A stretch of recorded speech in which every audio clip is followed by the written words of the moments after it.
southern Norway. This was going to have been our fifth collaboration with them. But yeah, as you've said, Anna, clouds here in Norway. That's the bad news. The good news is we are working again with Angela Perez and our friends at the Colombia Astronomy Network. This will be our second collaboration with them. And we can see from our map, Colombia in South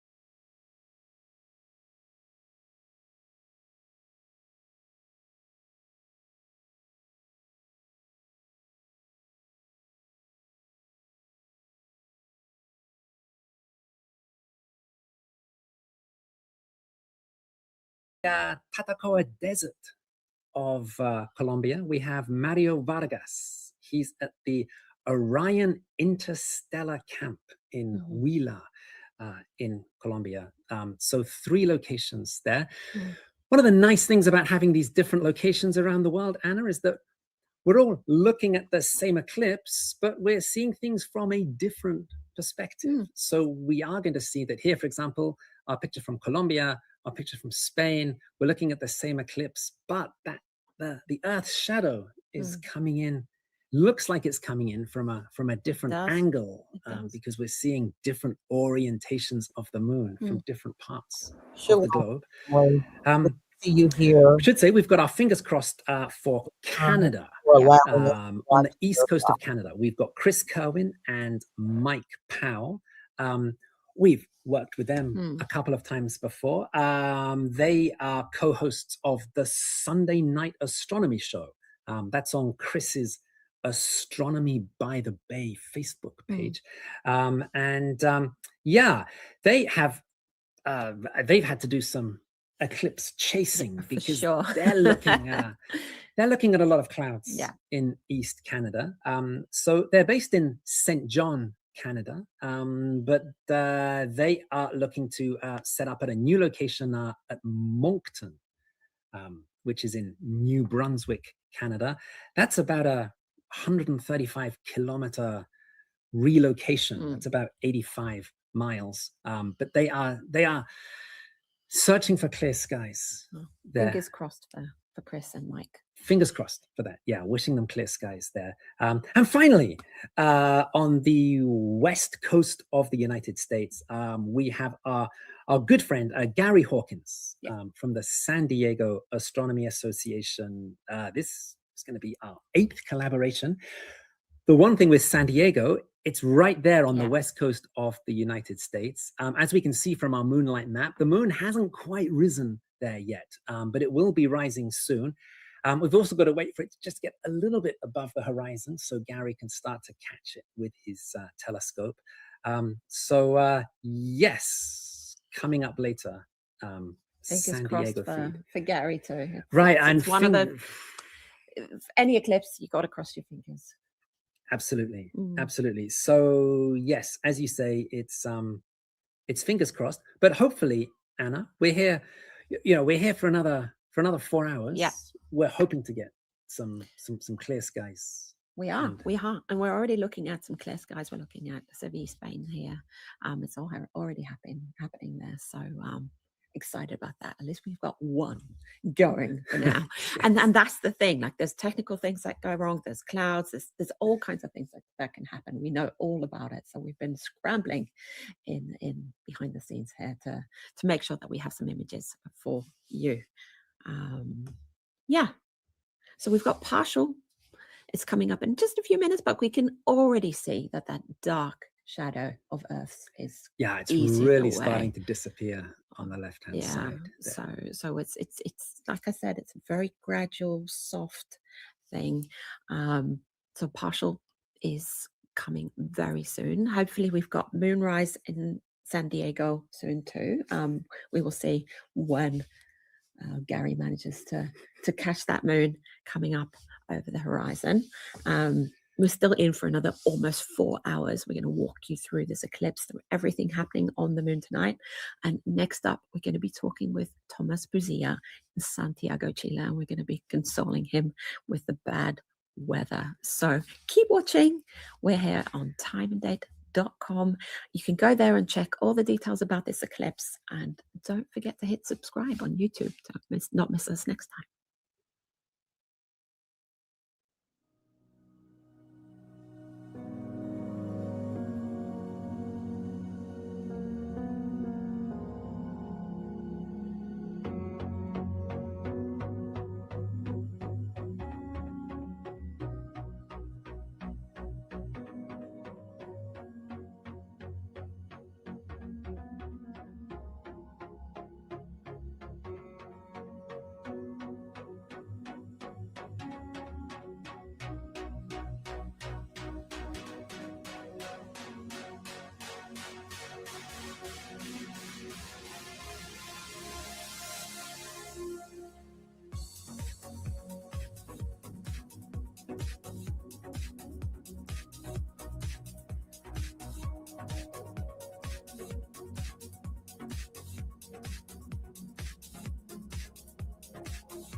All right, y'all.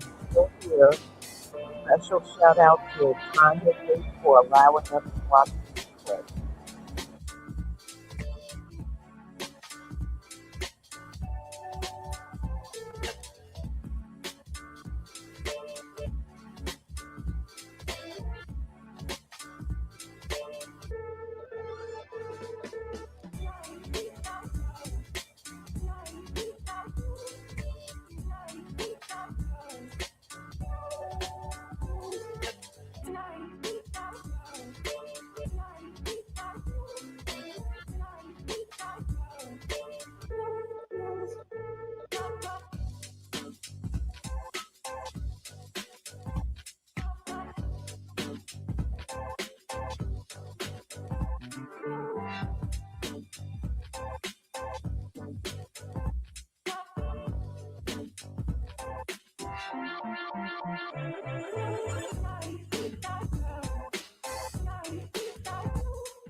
You're watching an almost total lunar eclipse here on timeanddate.com, and we're looking at Earth's inner dark shadow chipping away at the moon there. It's really starting to look eerily different than a normal full moon. And if you have a chance to see the lunar eclipse tonight, it's gonna, like looking at it here on the screen, it might look like a bit normalish, but if you go outside and take a look, it's like the moon is in the wrong part of the sky with the wrong phase, the wrong time of the month. It all feels a bit off, and I think that's the best way to explain a partial eclipse. When you see the partial stages, everything's just a bit off, and you're like, what's going on? So if you have the chance, go and have a look, because it's definitely worth it. Its moon is moving into Earth's dark shadow, and it's going to move into Earth's dark shadow until it turns like a rusty red color. But here in Norway, I wish I could go out and see it, but no, clouds, rain. And also in Santiago, Chile, there's clouds and rain. Fortunately, we have our live images there from Seville in Spain and Medellin in Colombia, making sure that we can see the eclipse happening. But alas, not for Thomas Puzia in Santiago, Chile, when we've got no stream from him tonight, but we are going to talk to him. So we'll get him up on the screen now. Hi, Thomas. Hi there. Hey, unfortunately, Thomas. without a stream for you. Yeah, that's we're so sorry for you with this. But thank you for staying up late anyway to come and have a chat with us. Thomas, this is what the 6th time that we've collaborated with you on an eclipse live stream. So just tell us, had everything gone to plan tonight with the weather, where in Santiago had you and your team been planning to stream from? Well, so our plan was to stream from the Foster Observatory, which is in the center of Santiago de Chile. So it's the oldest astrophysical observatory in the Southern Hemisphere. Wow. It was put there by the University of California Lick Observatories as the southern station when the Milky Way was cartographed in 1903. And so wow. It's still up on the Cerro San Cristobal, which is a very prominent peak in the middle of the city. Of course, it doesn't do any science anymore because the city took over the glow of the sky, right? And the professional observatories moved to the north, to the Atacama Desert, where the sky conditions are much better. But we still do a lot of outreach and education up there. And so, yeah, it's a beautiful place to visit. Sounds lovely. Yeah. It really sounds lovely. And this eclipse, you would have seen the moon turn red. It's a very deep eclipse. And how do you explain to people why the moon turns red?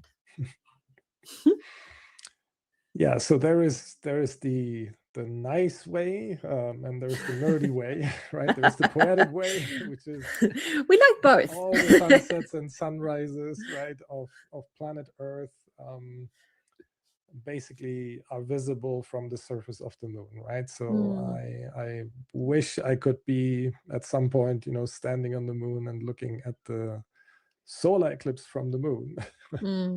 That would be really nice. And the nerdy way is, of course, it's basically the light that plows through the atmosphere of Earth is refracted and is being basically redirected on top of the surface of the moon. And as the sunset is red, right, so is the light that makes it to the moon in the end. And that it has this beautiful glow in orange, red, deep red colors, depending a little bit on, you know, how deep the lunar eclipse then is.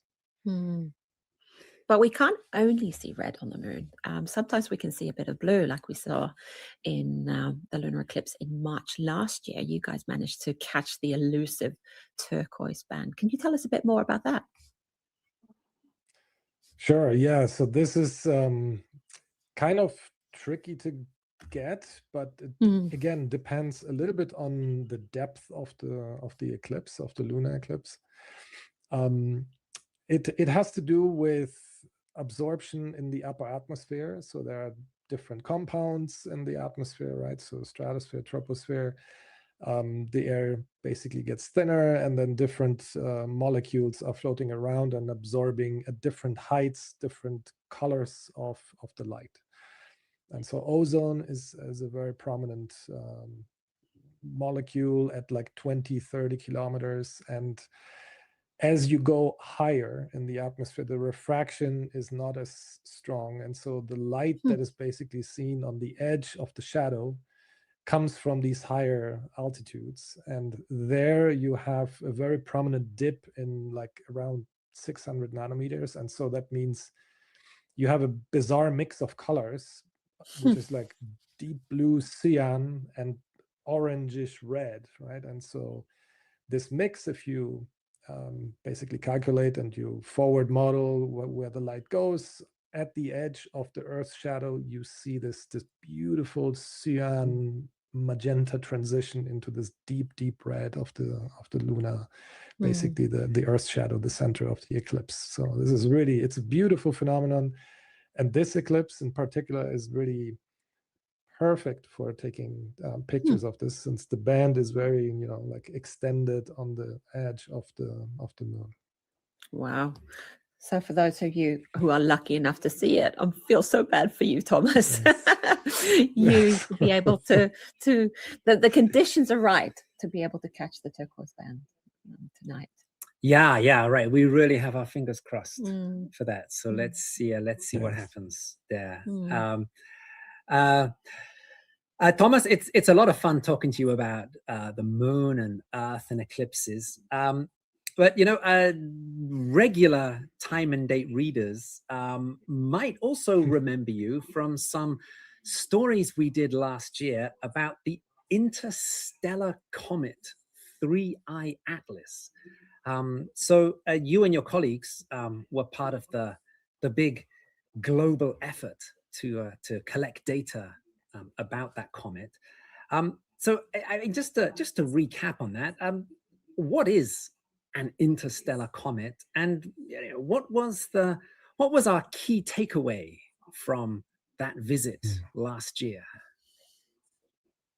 Yeah, that was an absolutely spectacular event, having this interstellar object coming to our solar system one single time, right? And then basically being spurred into this frenzy of data taking for like almost a year. And so we learned a tremendous amount of information about the chemical composition and the, you know, the makeup of a foreign exterior alien planetary system. So that is really our unique avenue to have the universe basically giving us a local laboratory of distant planetary systems. Imagine, this is like, it's a completely new field of science that opened up. An interstellar object is basically a comet, a block of ice and material dust from a different star, right? So as our Milky Way makes new stars, or stars in general, with planetary systems around, there is a little bit of rest material left over.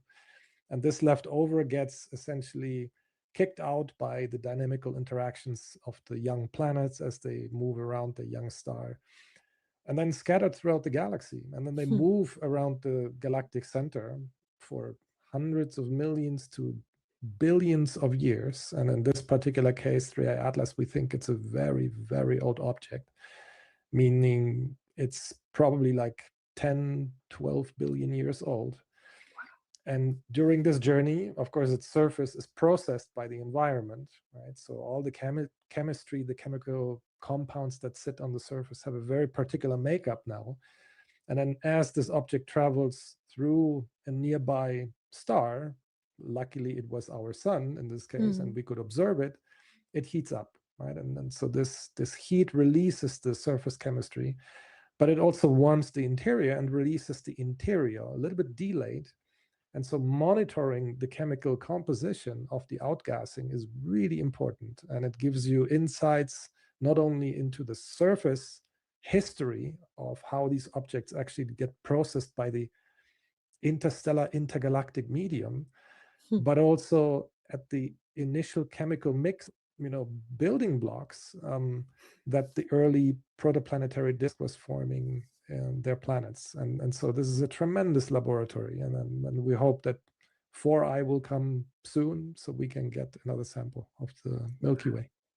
Yeah, and we're looking forward to catching up with you to talk about 4I when it we can do that. here. Yes, absolutely. For sure. And and I mean, as you said, Anna, wow.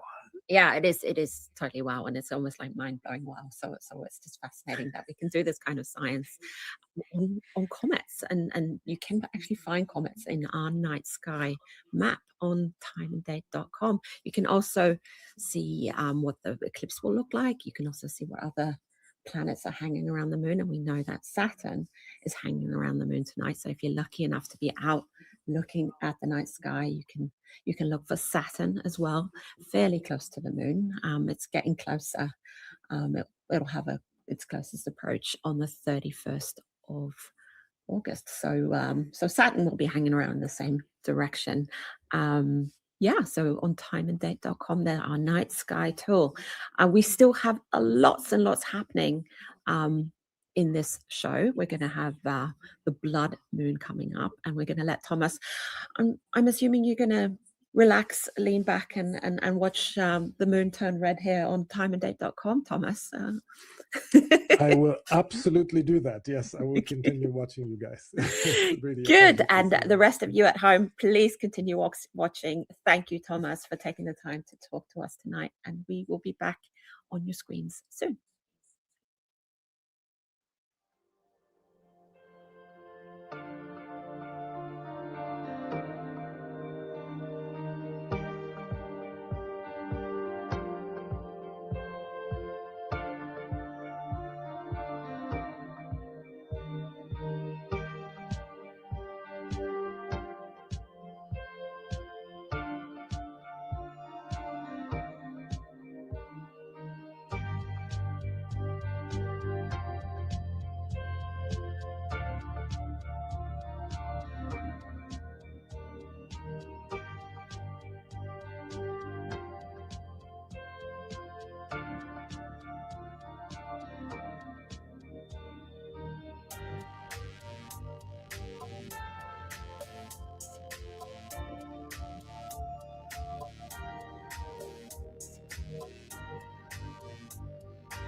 Welcome back to timeanddate.com, and you're watching an almost total lunar eclipse. That means a very deep partial lunar eclipse, and the Earth's shadow is really eating away at the moon there in Seville? In Seville, in Thank Spain. you. Yes. It is such a difficult word for us in Norway because we say Sevilla like they do in Spain. So yeah, we can see the Earth's dark shadow really eating away at the moon there, and some lovely detail on the moon's surface there as well. We've also got a second feed from Seville in Spain. I did it. That's from Constantine above us there, Constantine Bikos, both from our mobile observatory there. They chased away the clouds and got some beautiful, beautiful images for us there. We've also got our timeline there on the left side of the screen. We're inching our way towards max. In a way, the moon is its own timeline for a lunar eclipse. We can really see what's going on there as well, but you can get like a UTC time, and as we can see, it's just under an hour till we are at maximum eclipse for this deep partial lunar eclipse. And as promised, the moon will be turning red. We're going to get a blood moon, and that is because, in effect, when that much of the moon is covered, 96% of the moon's surface is covered, we will get a red moon. And we get a question a lot, like 99% cover for a total solar eclipse. Is that good enough? And it's not. 99% of a total solar eclipse is a mess. You need to get yourself into that path of totality. But for a lunar eclipse, it's great. And why is that, Graham? Yeah, this is a great question. And I mean, Anna, if we think back 2 weeks ago, when we were there in northern Spain, enjoying that total solar eclipse, because the big difference between then and now is that 2 weeks ago, the new moon was coming between us and the sun, and we were passing through the moon's shadow in space. And to really get the full effect of a solar eclipse, that's when you really want totality, because from our perspective on Earth, looking towards the moon and the sun, all the really magical stuff happens when the moon completely covers the face of the sun. That's when you get to see the solar corona pop out. That's when all the great stuff happens. Now, Anna, here we are 2 weeks later. We have this alignment happening again, but this time we're in a different place. This time here we are on Earth. This time we are the body in the middle. We've got the sun on one side. We've got the moon on the other side. It's our shadow that we're seeing during this eclipse. That's Earth's shadow that we're seeing move across the face of the moon. So we're looking at it in a completely different way. And from this perspective, there's not much difference between a 96% partial and a 100% total eclipse. We're just talking about a little tiny sliver of the moon on the right-hand side will be left uneclipsed by Earth's dark shadow. Now, Anna, if you were standing on the moon, then you would notice the difference. Okay. I mean, right now, if you were on the moon, if you were standing on the left side of the moon, you would be seeing a total solar eclipse. You'd see the Earth completely blocking the sun in the sky above you. If you were standing somewhere on the right-hand side of the moon, then you'd be seeing a partial solar eclipse. You'd be seeing the Earth blocking some of the sun, but not all of it. Wow. Now, as we look at it here from this perspective, we can just enjoy seeing that, that dark shadow move across the face of the sun. And whether it's covering 96% or whether it's covering 100%, for us from here, it's not too much of a difference. But Anna, you would notice a difference if you were there on the moon. And if you were there on the moon and you were just in that little tiny slither that was uneclipsed at 96%, you would be once again, wanting to get yourself into the path of totality. Into the path of totality on the moon's surface. But for this one, there wouldn't be a path of totality because it is a 96% eclipse. It's not completely total. So it's not the Earth, Sun, Earth, and Moon aren't perfectly lined up. Right. Yeah. It's that the path of totality doesn't cover the entire moon's face here. So when we look at the dark side of the moon there, we're essentially looking at the path of totality as it moves across the moon. The point here is, as you say, it's not covering quite all of the moon. There's that little bit of the right edge of the moon is going to be left uneclipsed by that darker inner part of Earth's shadow. And also, what I also love about lunar eclipses is that they're much more accessible. They can be seen on the nighttime side of Earth. So if it's dark and the moon is up and the clouds are gone, you can look up and you can see the moon. If you can see the moon, you can see this eclipse. And that means that sometimes it feels like they're more frequent than solar eclipses, but they're pretty much the same frequency, right, Graham? That's right. It's really because half the globe has a chance of seeing a lunar eclipse anywhere on the nighttime side of Earth. Just to recap again, looking at our moonlight map above us there, that's showing us the area of the globe where the moon is above the horizon. So that's the light area in the middle of the map. So yeah, all of North America, all of South America have a good view of this eclipse at the moment, weather permitting, once again. Europe and Africa, the moon is also above the horizon. But just a reminder, Anna, that this is a live map.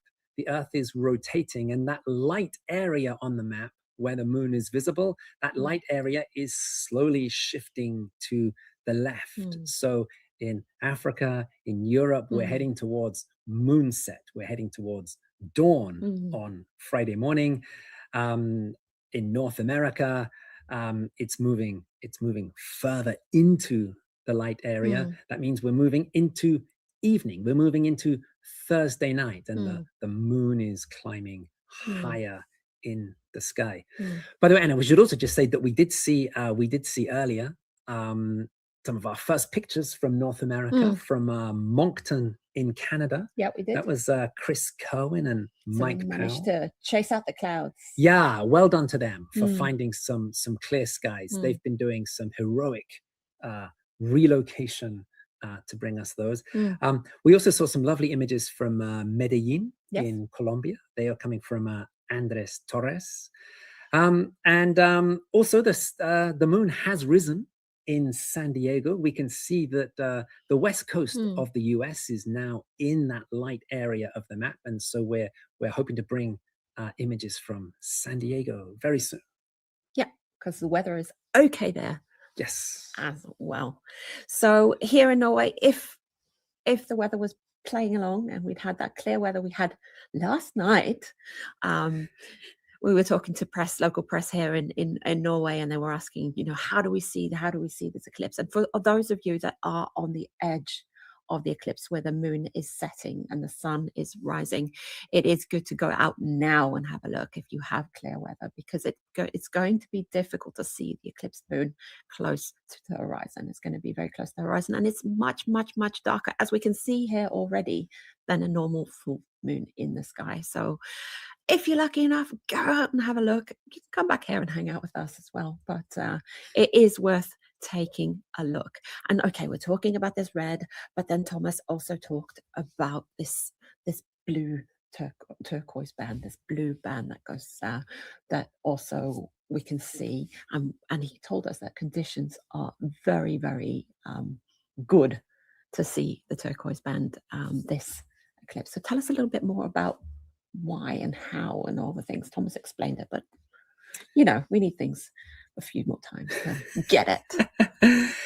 Yeah, well, I mean, as we look at our image here coming in from Seville in Spain, you know, we can see that there's this light silvery side of the moon on the right, and then there's this you know, dark black area on the left. It looks like that side of the moon has disappeared as it's got covered up by the dark part of Earth's shadow. In fact, it hasn't disappeared completely. It is there, it's just very faint. And when you see it contrasted against that brighter side of the moon, we really can't see anything there. No. In fact, it is still faintly lit, because although Earth is putting itself between the sun and the moon, so it is blocking sunlight directly reaching that part of the moon, Earth does have an atmosphere, and that atmosphere glows when the sun lights it from behind, and it tends to glow a reddish color. So that dark half of the moon that we're looking at, it's not completely invisible. It's actually a very faint reddish color. We can't quite see it yet because that remaining silvery bit of the moon is just still too bright, and it's creating too much of a contrast. But as the silvery bit gets less and less, and eventually it's only going to be 4%, because that's the, you know, it's a 96% eclipse. At that point, it's going to allow us to see much more clearly. And already looking at the screen there, if we're looking at that little image up in the corner there, that one's more exposed for the bright side of the moon, and you can actually see it kind of. Well, you can, yeah. I mean, you can absolutely. You can actually see the circular disc of the moon there. So it hasn't disappeared completely. It is exactly as you say. It's just a faint reddish color. This blue color that Thomas was talking about is, I mean, there is a lot in Earth's atmosphere. So generally it's glowing red, but around the very edge of the Earth's atmosphere, there's also a bluish glow, which is coming from chemicals in the upper part of Earth's atmosphere. So that sort of dividing line between the dark side and the brighter side of the moon, there's actually blue light that is being streamed towards the moon there. Again, impossible to see here, just because that bright side of the moon is just too bright and too dazzling. But as we get, you know, closer and closer to maximum eclipse, when we're just left with that sort of very faint sliver of brighter moon on the right hand side, that's when we might get a chance to see a little band of blue between that silvery edge and then the fainter reddish part of the moon. But again, it remains to be seen. It is tough to spot. It is tough to spot, and it can be also, it's also got to do with the way that you've got your telescope set up. It's got a lot to do with all little bits and bobs that you need to adjust, and like I said, like the exposure, how you expose the light for your viewing the moon. So there's a lot of things that play in. So we just have to see if we can see it. Another reason to keep watching. We still have the red moon to look forward to on timeanddate.com. You can find more about this eclipse. You can also find out more about the turquoise band. We've got our interview with Thomas there as well, so just go in and have a look. And there's a lot of other things happening in the night sky. Well, in the northern hemisphere, we're really moving into the dark season here, so we're focusing on all the beautiful bright spots in the night sky that we can take a look at. So stay put. We're going to be back soon with more images and more commentary and more interviews, and we will see you back here soon.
This is timeanddate.com, and you are watching the final eclipse of 2026. It is a very deep partial lunar eclipse. Checking on our timeline on the left-hand side of the screen, maximum eclipse is at 0412 UTC. So that's around about 25 minutes from now. That's when that darker side of the moon is going to be covering 96% of the moon's disk. That's as deep as we get tonight. On the screen at the moment, we have in our main image, coming from the Time and Date Mobile Observatory in Seville, in Spain. This is Stefan Thorsen and Konstantin Bikos. Anna, there we can see, we've got that little sort of a brighter part of the moon still on the right-hand side, but now the left side of the moon, we can start to see now that it's got that distinctive reddish tint. Yes. That we can see during a deep lunar eclipse. In the top right corner, we have an image there coming in from Medellin in Colombia. That's Andres Torres. Anna, it's looking different to the moon in Seville because it's looking at it from a different part of the world. Exactly. It's looking at it from closer to the equator. It's also a different time of night there. Here in Europe, in Spain, where the moon is heading down towards the horizon. In Colombia, it's still the middle of the night and the moon is much higher in the sky. Also, we have their picture coming in from Moncton in New Brunswick, Canada. That is Chris Kerwin and Mike Powell. And in both those images, we can just see that we've just got that little, that small sliver of brighter moon that will be getting slowly thinner and thinner over the next 20 minutes. And you might have noticed that they're fine-tuning their exposure. They're trying to kind of keep it so that we can see the eclipse. So, they're really working hard there in the background for us. Yeah, absolutely. Absolutely. So Colombia is in a great position for tonight's lunar eclipse because it is the middle of the night. The moon is really nice and high in the sky. The challenge with Colombia, we always knew this, of course, is that they do have a lot of clouds in that part of the world. And we're so happy that we've got these wonderful clear skies in Medellin. Other parts of Colombia, it's more of a battle against the clouds, including in Bogota, where they're fighting the clouds there. And to hear all about this, we're going to go and have a chat now with Maria Gracia Batista. She's at the University of the Andes in Bogota. And okay, there she is on the screen now. Hi. How are you guys? Very happy, very honored to be here with you. Very, very nice to have you. And how is the eclipse going? Have you been able to see the moon a bit? And how? And where are you at the moment? And your backdrop is amazing. It looks like you're in an observatory there. Thank you. Well, right now I'm streaming from the Astronomical Observatory of the Universidad de los Andes here in Bogota, Colombia, not Colombia, by the way. It's a very common confusion. And well, let me introduce you. The most important thing here, and of course not me, is the telescope. Wow. It's the third biggest one in the country. It's a 16-inch telescope, which is not that big, of course, comparing with other telescopes around the world. But here in Colombia, the clouds and especially the zinc, the thermal stability of the atmosphere is not that good for having telescope of meters of diameter. So for our condition, 16 inches like good enough. Higher than that, bigger than that, we will need other optical instrument for Yeah. compacting the images, so it won't worth it. No. Yeah. And yes, I've been able to see the moon like a few seconds around, and then it's cloudy again. So the battle Oh, that you mentioned, yeah. just too accurate. Fingers crossed that it'll clear up around Max. Yeah, Yeah, absolutely. my Yeah, fingers are fingers. already crossed already. Yes. Yeah, yeah. Now, Maria, we've all been following the recent terrible news that's been coming out of Colombia. Could you tell us a little bit about how you and your colleagues across the country have been responding to the recent earthquakes? Thank you for asking, Graham. And well, the situation was very hard for us because, well, at least here in the capital in Bogota, it was just the we were scared, the surprise of the situation, but we didn't struggle that much with damage in buildings and with houses. But in other places in Colombia, they took the worst part. I mean, the coffee region is really very damaged. Many people right now without their homes, with our school, with our places, markets and universities. So in here, everything is like going on like every day, but in those places it's like time just stuck, and they are trying to recover and start new, start over. And that's something that we try with astronomy, with the outreach, try to share, like with this lunar eclipse and with other activities, like uh, beside the sad situation, still something pretty, something nice to think about, something to be amazed with the sky. So we use astronomy as a tool for have better thoughts and better feelings about what is happening. Yeah, that's a beautiful message. It is, and it's something that we've also find that it's very unifying, and to have this all looking up at the sky. So it's important to have these things in tough times. It's what a beautiful way to put it, Maria. Yeah. And Thank you. you were talking about outreach, Colombian Astronomy Network. You've been doing amazing work for more than 20 years. And what are your favorite projects?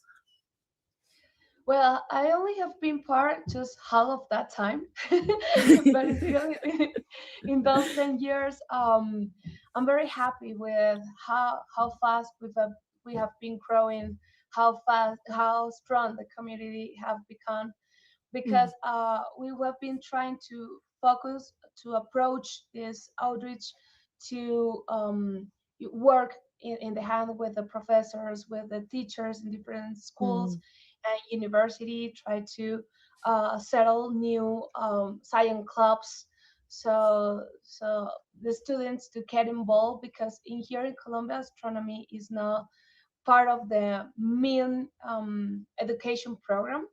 So professors try to introduce astronomy in their subjects, and that's something that is very helpful because astronomy is very pretty, very interesting, very is part of the movies, is part of the books, is part of the news, with everything that is going on, with Artemis and with other lunar programs. So it's a good tool for the kids to relate science with something funny, with something friendly, something close, because normally science is like very scary, like it's very hard to understand, with equations, with the numbers, something that they don't want to get involved with. So astronomy is a good tool to link different part of the science, and of course art. And I'm not able to connect with kitchen. That's the only thing with gastronomy. But besides that, I think astronomy can be linked with almost everything. and that's what we do. And of course, we outreach, on the streets, yeah, sharing the telescopes, the binoculars, the talks, visiting. So people don't only have to go to the planetaries or come to the Yeah. universities, to the observatories. So we go outside and share the what we know about astronomy, and of course those topics with is related with the university, so people can see the channel from the schools to Yeah. do investigation, to do the research in a professional way. So Yeah. last year we started with a PhD here in Colombia. So the message is that you don't have to leave your country if you want to become a professional astronomer here in Colombia. Wow. That's great, and that's another super inspiring message there. That's wonderful. That's wonderful. Maria, having a chat with us tonight. Thank you. We're keeping everything crossed that you're going to get a break in the clouds.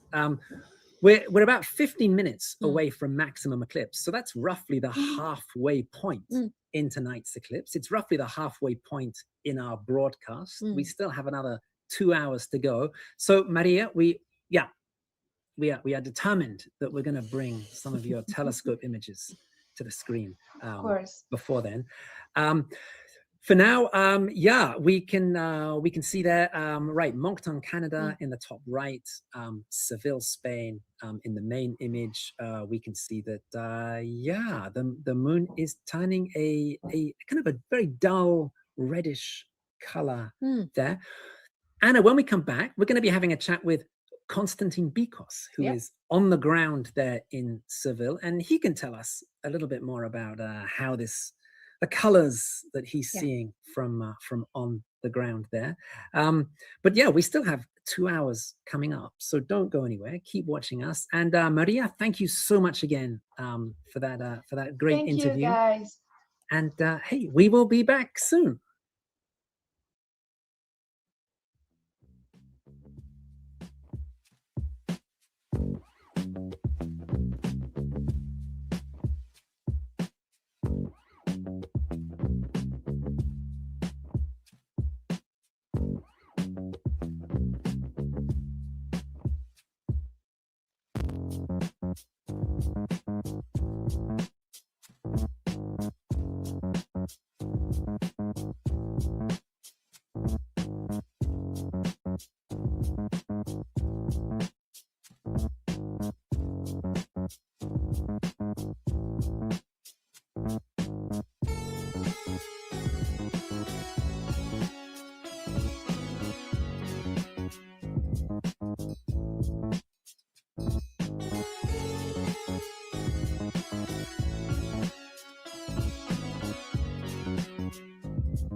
You're watching almost a total lunar eclipse here on timeanddate.com. We have just past maximum, and if you feel like you missed it, you haven't. It's a gradual thing. We're looking at it. We're looking at what it's going to be looking at for a little while the Earth's inner dark shadow moves away from the moon's surface again. We're looking at a beautiful image here from San Diego in the US, from Gary from the San Diego Astronomy Association, and he's got that, the moon's kind of brownish there as well, so it seems to be a browny red moon this time. Yeah, I mean, just a reminder there that we're looking at 3 images there from San Diego, from Seville, from Moncton. We are all looking at the same eclipse. This is the same bit of the Earth's shadow on the same bit of the moon's face. We are seeing slightly different shading. That's because we're using different equipment at different locations. It's because the moon is at a different height in the sky. The atmospheric conditions are different. We're also seeing a different orientation there. We get that because people are looking at the moon from different perspectives on the Earth. I mean, Seville and San Diego, they're both in the Northern Hemisphere, but we can see that the orientation of the moon is different. That's because in San Diego, it's Thursday evening and the moon is rising. In Seville, in Spain, it's early Friday morning and the moon is setting. And as the moon travels across the sky, it kind of rotates above us. So yeah, we're seeing a lot of, there's a lot of good astronomy on the screen here. Definitely a lot of good astronomy on the screen. And it just shows that even though we're looking at the same moon, it can look slightly different, but we're looking at the same event at the same time, which is kind of nice and warm and fuzzy, I reckon. Here in Stavanger, the skies are really brightening and I'm seeing some beautiful sunrise colors already on the sky. I did see a little break in the clouds and I ran out to see if I could see something, but the break was in the wrong spot. So good call for us for cancelling Ada and her mobile observatory here in Stavanger. Sunrise is in about 15 minutes here in Stavanger, and also pretty close to sunrise in Spain, a little bit later than here. And we're going to be talking to Konstantin Bikos in our mobile observatory in Seville in Spain. I managed to say it. So Konstantin, see if we can get him. There he is. Hello, Konstantin. Graham. Hey. So it's 6:15 in the morning local time. And you and Stefan have been doing another night shift, and how are you guys? How are you doing? How are you holding up? Well, I guess we're running on fumes and energy drinks as always. these trips. We had a really tight schedule this time. Not a lot of sleep, a lot of running around and driving around, obviously, and.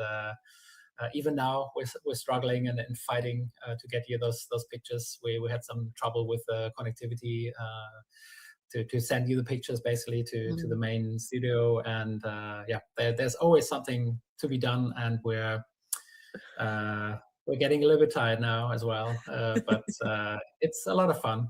It's a great adventure as always.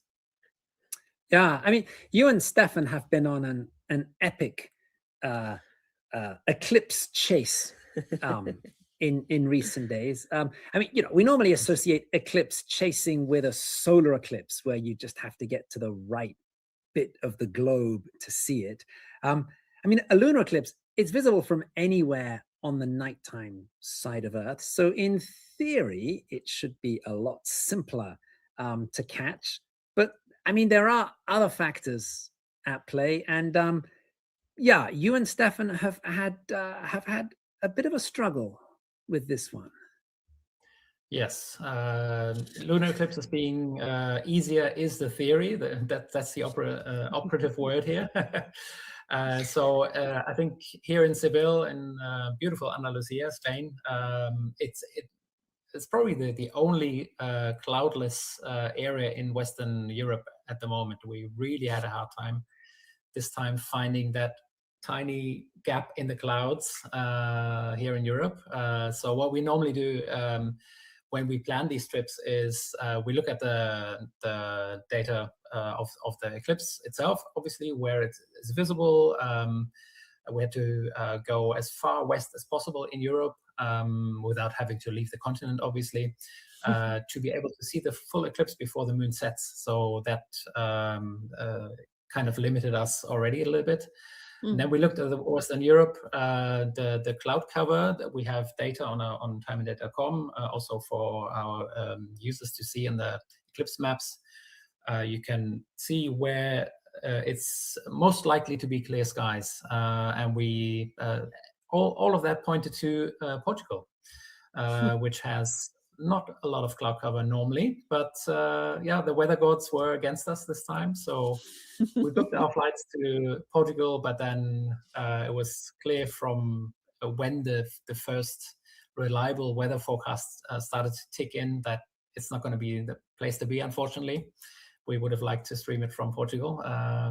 So we flew to Lisbon, but had to go on another, as always, another big long road trip. And we ended up in this, we found this tiny, tiny gap in the clouds here in Seville. And it's holding up for now. So well done to the weather forecasters.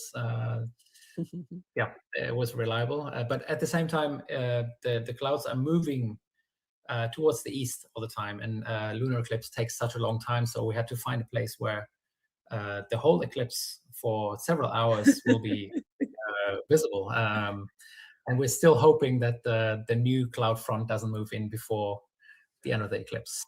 It's looking good for now. Yeah, I'm exhausted listening. Just listening to all that. Wow. And as you say, there's always that way up between theory and practice. Like in theory, Yes. This is easier.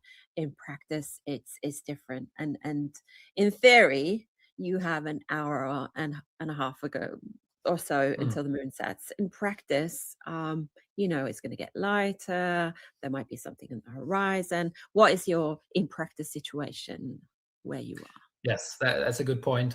You know, we have quite sophisticated data and instruments that allow us to plan the location, the actual location of where we stream from. But what we can't plan for is the obstacles in the immediate vicinity of where we are. That's impossible to plan. So we can't plan for trees. And there's a big tree actually in our line of sight. So I think we will lose sight of the moon a little bit earlier than we had hoped, but maybe 10-15 minutes. But yeah, we're still going to see nearly to the end.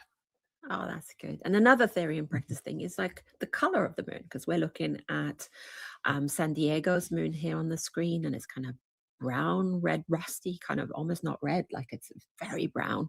And we're looking at a very silvery, almost purpley kind of moon from Spain there. So, but when you've been outside and looked up, what color do you see? Yes, good question. The picture you see from here, from Seville, in the corner there, is a little bit, we try to get out the colors a little bit more, so we expose it a little bit more. It's actually similarly to the eclipse earlier this year when we were in California. It's actually looks very, very dark. It looks a little bit more like the San Diego picture. So, and also because you have that sliver of really bright light at the edge, the dark side looks even darker now. So you can hardly actually see it in the sky. It looks very, very dark, brownish. Wow. Well, then it's quite accurate. But what Gary's getting us there from San Diego. Yeah. But yeah, and it's always different when you look at it yourself and you can kind of see everything at the same time. With the telescope, you have to decide how do you want to expose and how do you, and where do you want to, you know, put your focus. So it changes the way that the moon looks. So if you had a chance, I see that you're inside now, but I'm assuming you're outside monitoring the telescope most of the time. Constantine? Yes, exactly. Yes. Well, we had to go inside for the interview because we're in a residential area and people are still sleeping around us. So I think we can do it. That's very considerate of you. Well, we are moving into the second half of this eclipse. We're past max. The Earth's dark inner shadow is going to move away from the moon, and so there's still some show to go, an hour and a half ish. And we're going to be talking to Gary Hawkins in San Diego next, so we can also get a naked eye report from on the ground in San Diego. Yeah, so we will be back here very soon. Go to timeanddate.com and take a look at what we have there. And thank you, Constantine, for braving yourself in and talking to us this morning. Thank you. Nice to talk to you. Bye. Bye.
you're watching an almost total lunar eclipse here on timeanddate.com. And we are looking at a beautiful eclipsed moon there from San Diego in California, USA. And yeah, the bright side is brightening and the dark side is darkening, and it's just looking awesome.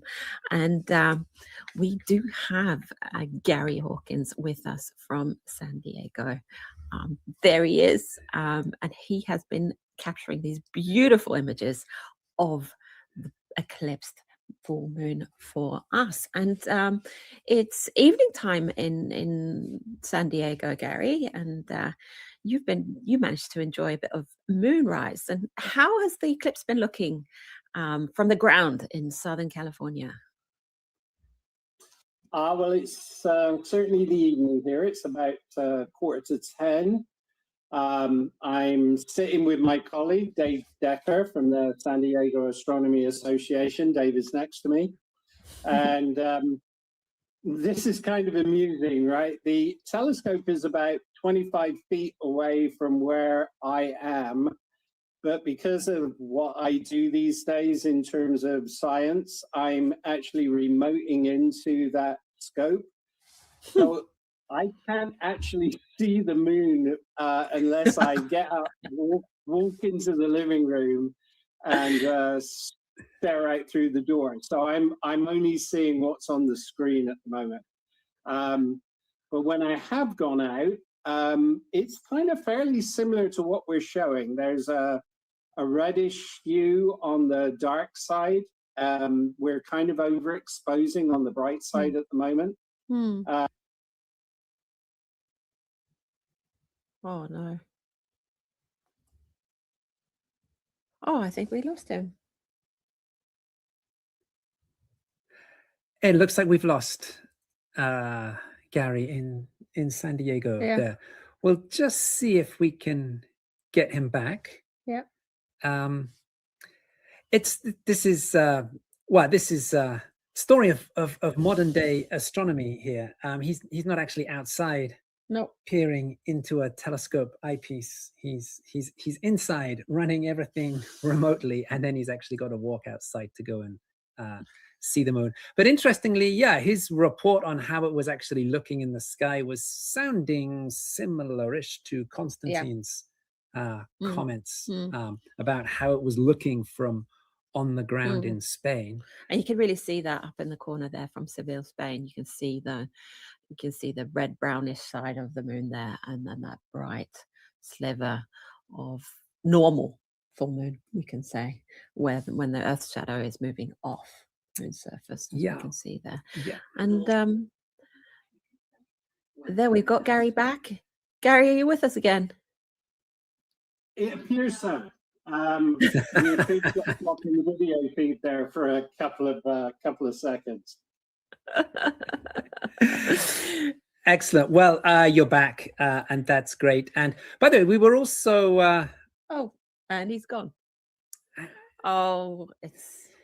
You know what we're going to do? We're going to go away, and we're going to figure out what's happening with the connection through to California there, and then we're gonna come back momentarily, and we're going to continue the interview with Gary.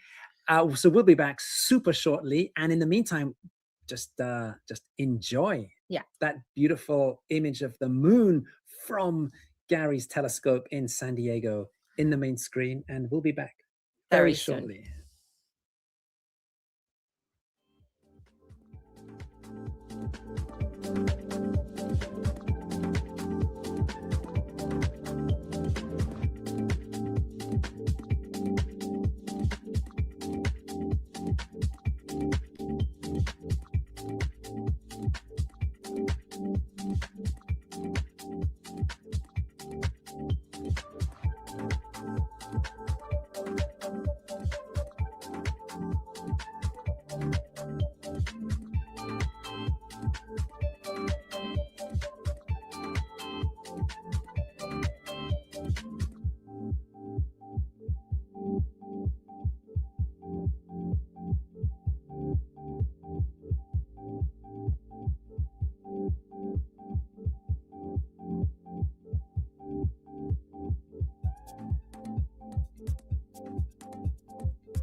you're still watching almost a total lunar eclipse here on timeanddebt.com. And we've had a few hiccups with our connection there with Gary Hawkins, and he's back finally. And we were talking about what the moon looks like in the sky, and you were telling me that you had to go outside because you have a remote setup, and you told us a little bit about what the moon was looking like, but let's just recap that since we had all the fiddly bits in between. Yes, so we started the evening with cloud. You can probably tell from my feed that's sitting in the top corner there that we've got cloud coming back through again. But in the period in between when we were at maximum eclipse, we were seeing a nice image of the moon, a nice red glow on the dark side, and somewhat overexposed even with the eye on the bright side of the moon. Yeah. So it was quite pretty here for about an hour, but as you can see, it's kind of got a bit smudgy again. Yeah. By the way, we were also interested to know that your colleague from the San Diego Astronomy Association, Dave Decker, is there helping you with the stream tonight. That's great. Anna, right next to me. Oh, that's great. Well, do say hi. Yeah. Anna and I caught up with Dave at the in Texas at the Great American Eclipse. At the Great American Eclipse. So hi Dave. And now, I mean, Gary, when you're not streaming eclipses, your main interest in astronomy these days is to do with red dwarf stars. So what are those exactly? So I guess for about the last 3 years now, I've been involved with a group called the Red Dwarf Group. We look at red dwarf stars. A red dwarf is a fairly cool star, and actually about 75% of the stars in our Milky Way are red dwarf stars. So they're the most the star type that you see the most in the sky. And some of these stars are actually really interesting because of their fast rotational period. That creates a lot of magnetic stress in the chromosphere, and then that creates stellar flares. And so if you are a exoplanet orbiting one of these red dwarf stars, you're going to be affected by the flares kind of in the same way that we are affected by solar flares coming from the sun.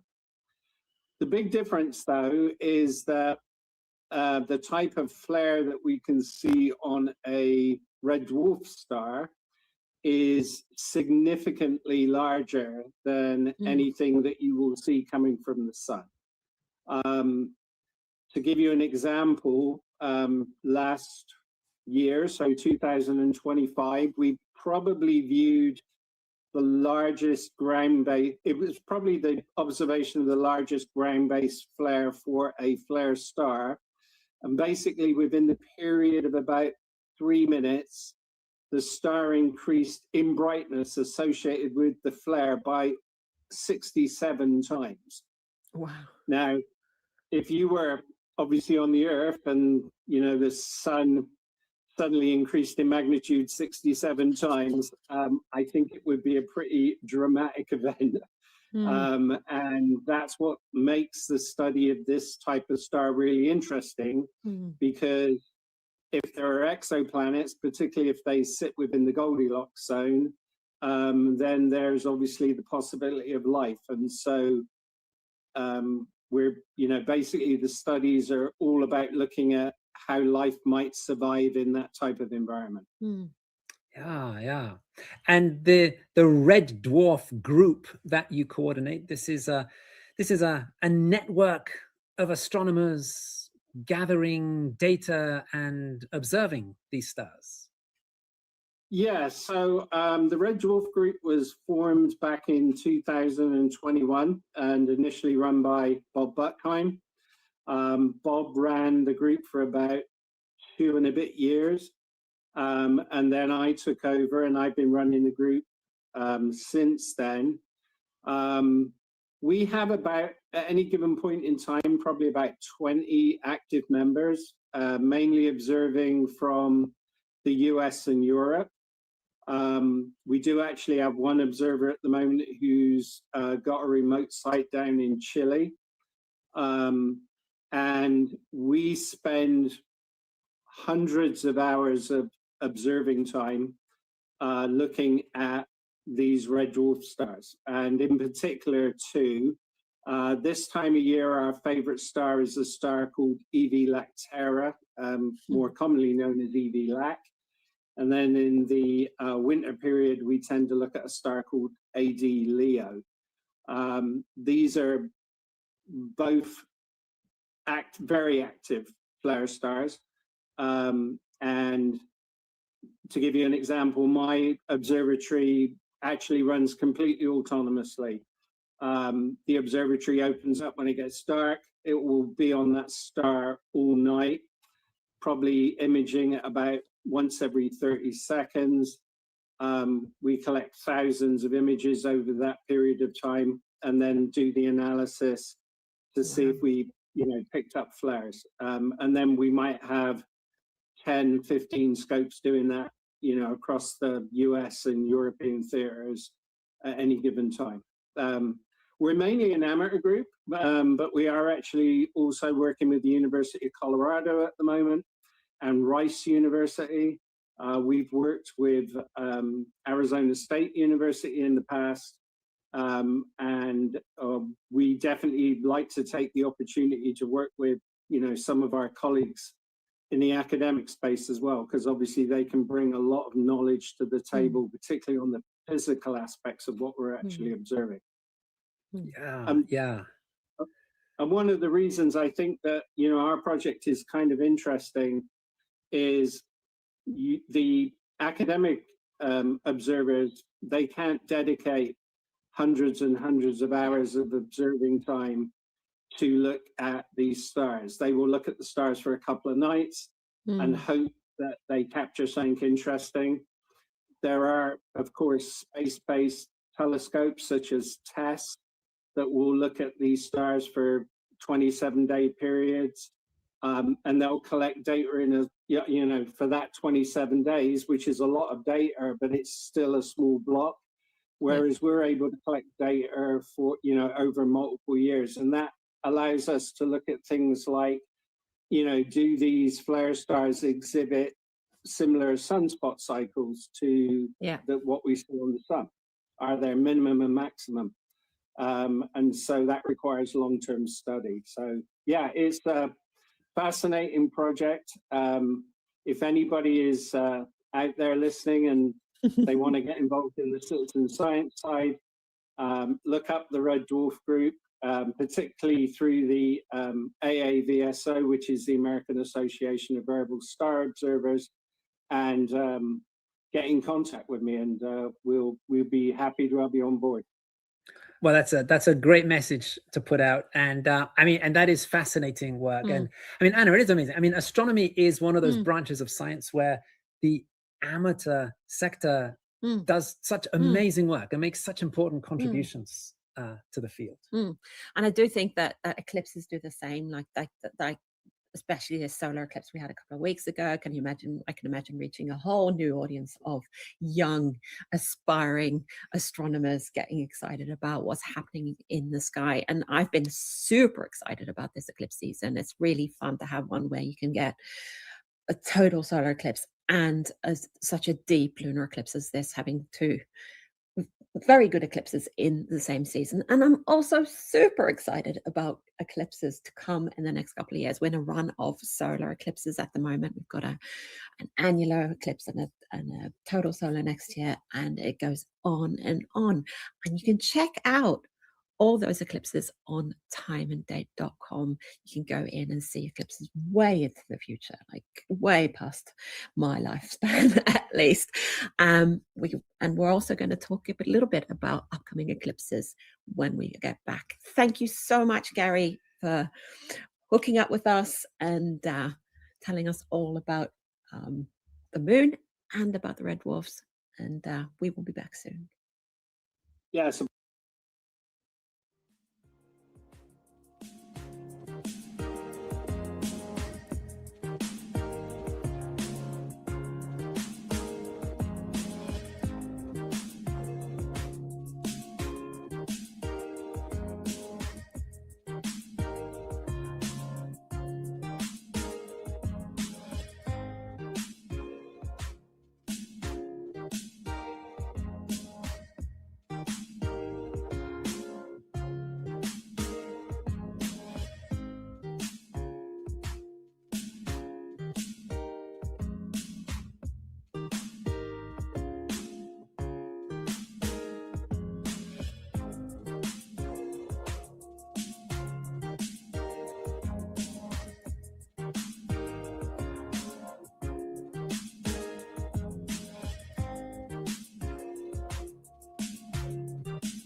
You're still watching our almost total lunar eclipse here on timeanddate.com, and we're looking at some beautiful images from Moncton in Canada. They seem to be able to blow away those clouds, and we can really tell that the moon's face is getting bigger again. Like we're getting the Earth's shadow is moving away from the moon's face. Same in San Diego and same in Seville in Spain. So it's all coming to an end for this eclipse season. We learned that Constantine has a tree in his line of sight for the mobile observatory. So we're hoping to keep those images from Seville in Spain up running as soon as we can. We were talking to Gary in a break here, and he promised to keep his images running for as long as we needed them, because his moon is still moving up in the sky while the moon in Spain is moving down under the horizon. So yeah, same moon but different places on Earth. We're also coming to the end of this eclipse season. Eclipse seasons are only like 6 months apart, so we don't really have too long of a wait, and we are in a beautiful run of solar eclipses now. We had this wonderful one 2 weeks ago in Spain, and there are a couple more coming up, right, Graham? That's right. So eclipses come in pairs. When we have a lunar eclipse like tonight, that happens at full moon. When we have a lunar eclipse, we will also find at a new moon next door, either the new moon before or the new moon after, we will find a solar eclipse.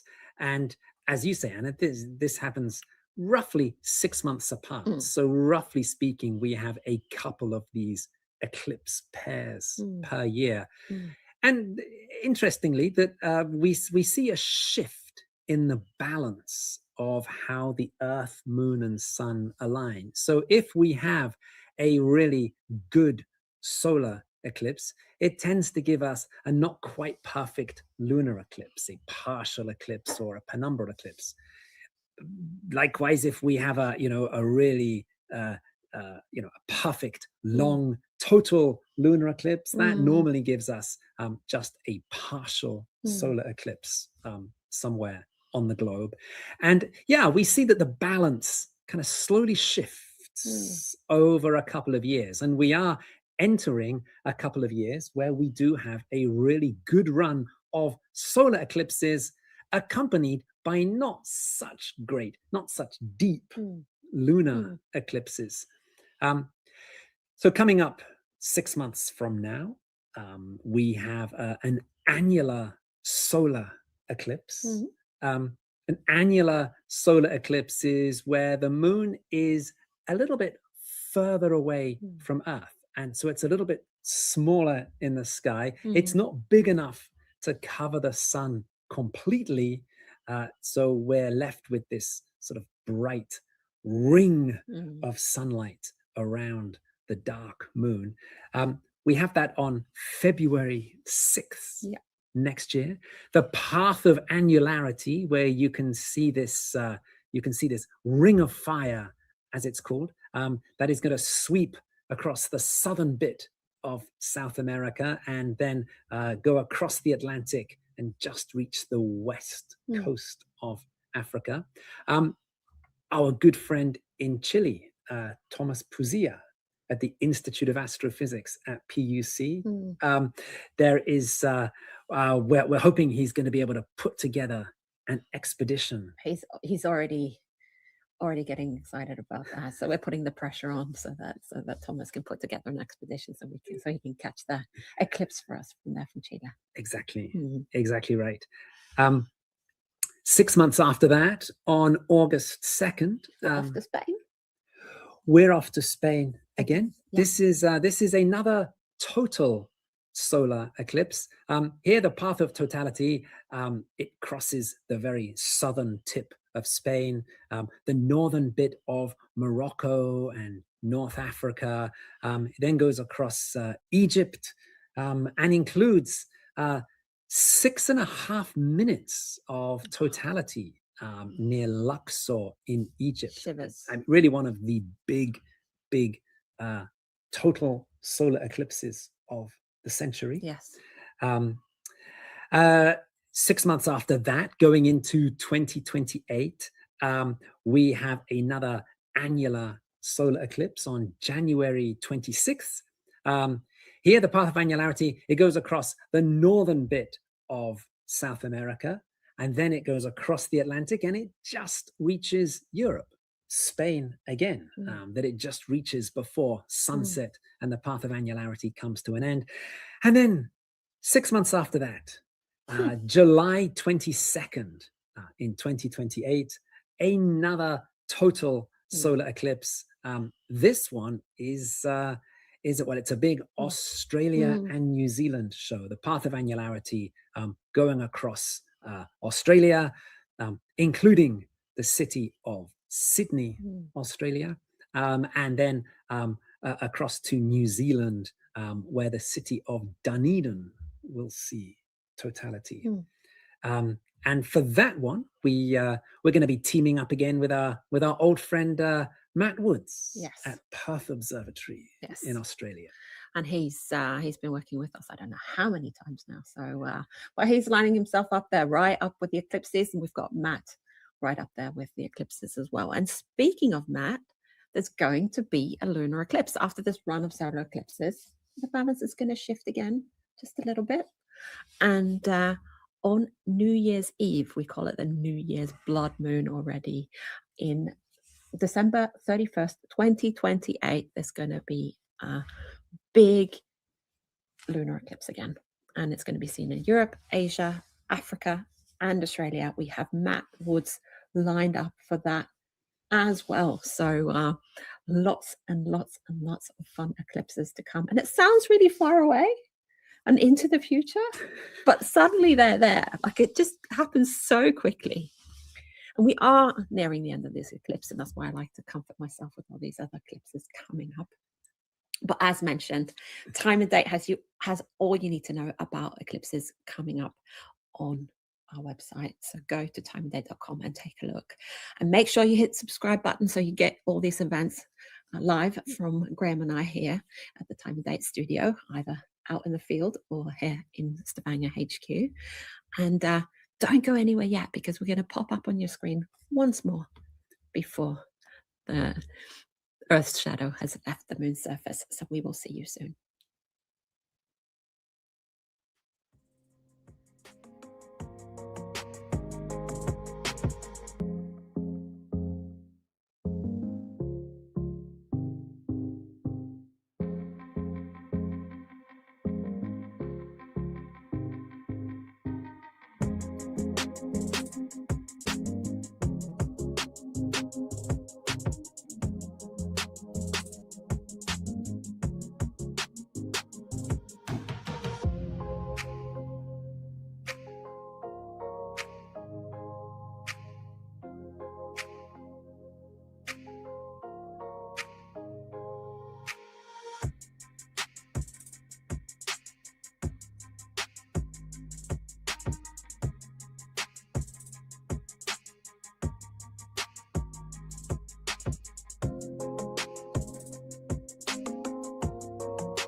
You're watching almost total lunar eclipse here on timeanddate.com, and we can see the moon in Spain there, going behind that tree, that famous tree that Cosmo told us all about. It is happening.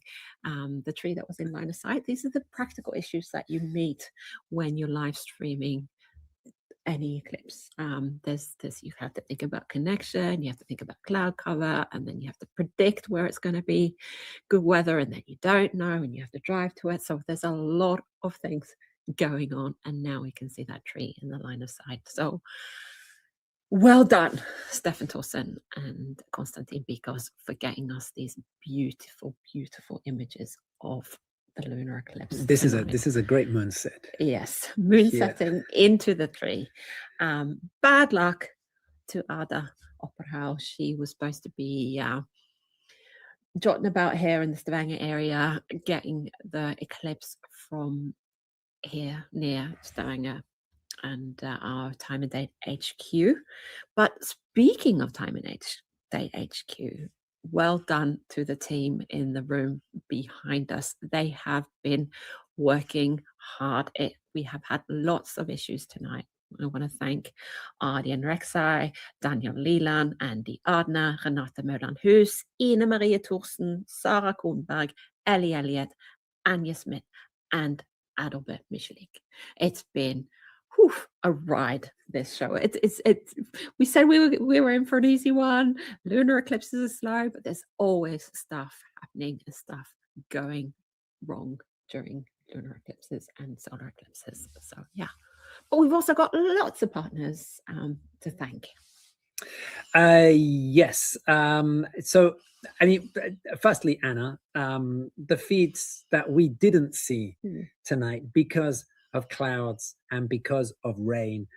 So Thomas Puzia and his team at the Institute of Astrophysics at PUC in Santiago in Chile. We didn't get a feed from Thomas, but we did get a very interesting interview about the colors of eclipses and about interstellar comets and all sorts there. Neil Sanders in the UK, who runs the amazing network Go Stargazing, he was all set up and ready to go in the north of England, but clouds and rain there. Our good friends at the Agder Astronomy Society, Steinar Tolvardsen and his colleagues there in Kristiansand, in the very south of Norway. Again, clouds and rain there. We've also been really battling the clouds in Colombia tonight. We've been working with Angela Perez and her colleagues at the Colombia Astronomy Network. And we always knew Colombia was going to be difficult in terms of clouds. We're very fortunate that we did get some great images from Medellin. They came from Andres Torres at the Metropolitan Technological Institute in Medellin, and we really enjoyed some lovely images from there. Fortunately, we never quite got to see the images from Bogota. No. We had Maria Gracia Batista. She was at the University of the Andes in Bogota. But again, we did get to see Maria in her dome. There with her, and we saw her telescope. Yes. It was just too much cloud there. Also Mario Vargas at the Orion Interstellar Camp in Huila, which is out in the Tatacoa Desert. Again, just a struggle with the conditions tonight. As we really say goodbye to the moon there in Seville, really getting down into the tree. We can see that on that wide feed there too. We got the moon hiding behind the tree. Right. Yeah. That's what we're looking at. It does remind us actually just how quickly the moon and the sun do move across the sky. It never looks like they're moving, but when you see it at moonset, when you see it at sunset, it really does remind you that it's racing across the sky at a fair clip. Of course, we've also had some great success stories tonight in terms of the weather. We've got really lucky in San Diego, and we can see the beautiful moon from San Diego there. That's Gary Hawkins at the San Diego Astronomy Association, and thanks again, Gary, for the great chat earlier. And on the road in Eastern Canada, this is Chris Kerwin and Mike Powell from the Sunday Night Astronomy Show on Chris's Astronomy by the Bay Facebook page. They really went eclipse chasing. They relocated about 100 miles from St. John in New Brunswick to a site near Moncton. And they've just come up on the main screen there. They are. And, look at that. Yeah, that's wonderful job there. So thank you to all of our partners for heroic battles tonight. It really is, and we know all about it. So they're battling the cold, they're battling the technical things. There's always something going on when we do these live streams. But that's it for 2026 eclipse wise. However, there's always interesting things happening in the night sky, and we have new stories that come out monthly on the Moon Guide and the Sky Guide, and I'll tell you what's going on, what kind of moon phase is happening. And I'm excited about is that the harvest moon and Saturn are going to have a close approach and rise together on the day of the harvest moon on September 26th. So I'm super excited about that. So thank you for watching this eclipse here on timeanddate.com. Don't forget to subscribe. Don't forget to go in and take a look at timeanddate.com and bookmark us. And we are going to see you again next year.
time and date, we look up into the sky. We bring you exclusive footage from eclipses worldwide. We take our mobile observatory to where the action happens. Hi, Stefan. Hi, Anna. We collaborate with experts and observatories across the globe to bring you the best view of celestial events. And we ordered the Devil's Horn just for you. Now, we have to say thank you very much for your images tonight. We explain how and show why it all happens while answering your questions during our live broadcast events. That is a meteor. Find your home and even more details on time and day. And subscribe to join us next time.